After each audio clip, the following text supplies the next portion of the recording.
이제 2025년도 한 달하고 조금 남았습니다. 올해에는 새로운 철도 노선 개통이 별로 없었는데 사실 대부분의 노선들은 2025년 개통 예정이었다가 2026년 개통 예정으로 넘어가 버려서 그렇게 된 것입니다. 그런데 또 2026년에 개통하지 못하게 된 노선들이 있다고 합니다. 내년 개통 예정 노선들을 소개하기 앞서 또다시 개통이 연기된 노선들은 무엇이 있는지 살펴보겠습니다. 먼저 공사 기간이 12년째인 이 노선, 어떻게 된 게 매년 개통 연기 소식이 들려오고 있는데 2021년 개통 목표였으나 2020년 낙동강 하자터널 붕괴 사고로 복구 공사가 아직까지 이어져 오고 있는 상태입니다. 다만 내년에는 그냥 개통이 미뤄진다는 소식이 아닌 뭔가 유의미한 소식이 들려올 것 같아 일단은 이 개통 연기 영상에서는 소개하지 않고 2026년 개통 예정 영상에서 소개하도록 하겠습니다.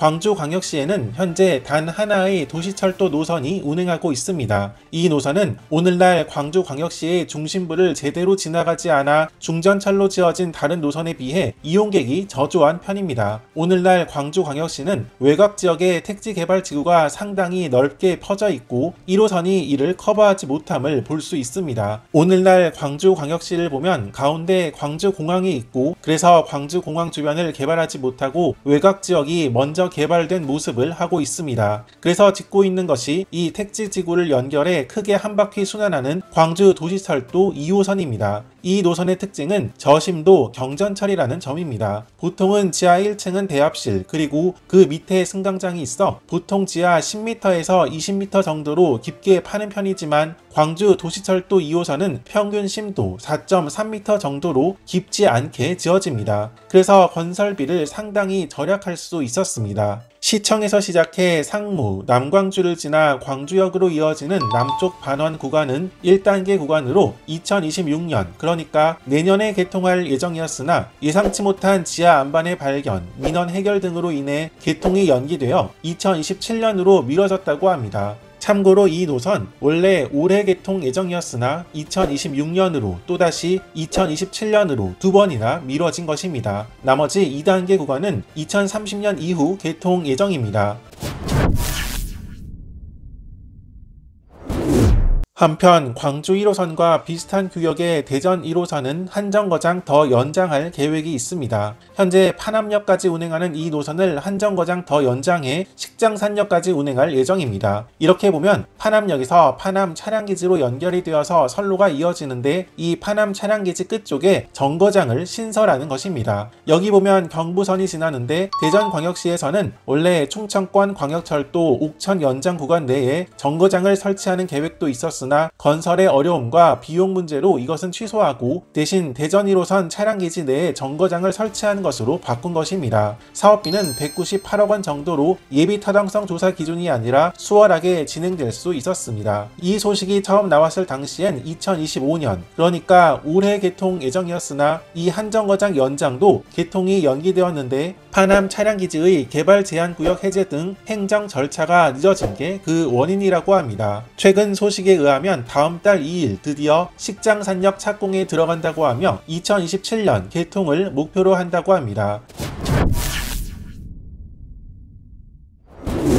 그런가 하면 지금도 복잡한 7호선은 양끝 구간의 연장 공사가 진행 중에 있습니다. 이 중 현재 장암역까지만 운행하고 있는 7호선을 양주시까지 연장하는 사업, 즉 도봉산 옥정선은 현재 한창 공사가 진행 중에 있습니다. 이 노선은 2019년에 착공했고 원래 계획대로라면 2025년 그러니까 올해 개통 예정이었습니다. 그러나 토지 보상 문제와 지작물 이설 협의가 늦어지면서 개통이 미뤄졌습니다. 최근 소식에 의하면 이 노선 올해 하반기 기준 공정률이 56%에 불과해 2027년 개통도 어려울 수 있다는 소식이 들려오고 있습니다. 참고로 7호선의 반대편 연장 성남역에서 청라국제도시를 지나 공항철도 청라국제도시역까지 이어지는 이 구간은 지반 침하 문제로 인해 공사가 일정 기간 진행되지 못해 개통이 연기된 바 있습니다. 여기에 더해 최근 신규 철도 차량을 제 시기에 납품하지 못하는 문제도 발생하고 있는데 이 구간 연장에 대비한 차량 도입도 지연될 수 있다는 우려도 있습니다.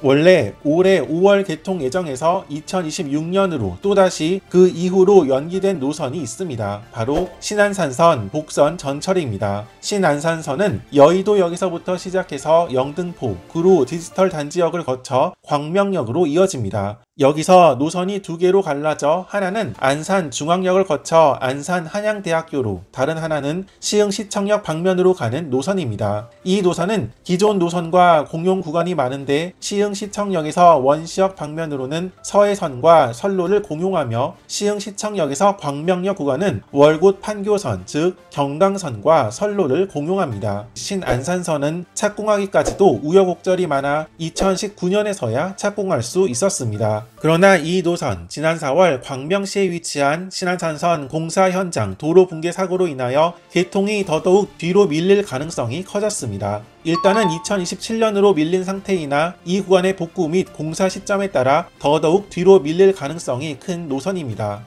그렇지만 이 서해선 단절 구간이자 신안산선 복선 전철 사업으로 진행되는 서화성역에서 원시역 구간은 광명시 사고 구간과 연결되지 않은 구간인 만큼 여기는 내년에 개통해 서해선 KTX의 김포공항, 대곡역 운행이 가능해질 것으로 보입니다. 서울 12호선을 대체해서 만들어지는 경전철 노선이 있으니 바로 동북선 경전철입니다. 동북선은 상계역에서부터 왕십리역까지 이어지는 13.4km의 경전철 노선으로 총 16개 정거장이 들어서며 김포 골드라인과 비슷한 두량 1편성 경전철 차량이 운행될 예정입니다. 이 노선은 서울 동북부의 지하철 음영지대를 메우는 역할을 하며 특히 혼잡도가 심한 4호선의 일부 수요를 분산할 것으로 기대되는 노선입니다. 특히 동북선의 시 종착역인 왕십리역은 동북선 개통 시 5개 노선 환승역이 되는데 여기서 수인 분당선으로 갈아타면 설릉역으로 빠르게 갈 수 있는 만큼 서울 동북부에서 강남 접근성이 크게 향상될 것으로 기대되는 노선입니다. 다만 한편으로는 두량 1편성의 작은 경전철 열차 도입에 대한 우려도 있는 노선입니다. 원래 이 동북선도 2026년 7월, 그러니까 내년 개통을 목표로 하고 있었습니다. 그러나 토지 보상과 민원 등으로 공사가 지연되어 개통 목표가 2026년 7월에서 2027년 11월로 미뤄진 상태입니다. 이렇게 원래는 2026년 드디어 개통을 하나 싶었는데 결국 개통이 또 미뤄져 2027년 혹은 그 뒤로 밀릴 가능성이 있는 노선들을 살펴보았습니다. 사실 이 노선들만 있는 게 아니고 더 많은 노선들이 착공이나 공사가 연기되어 개통이 지연되는 사례들을 정말 많이 볼 수 있습니다. 이렇게 개통 연기된 노선들을 살펴보았고, 그럼 내년에는 대체 어떤 노선들이 개통하는지는 추후 별도 영상에서 소개해 보도록 하겠습니다.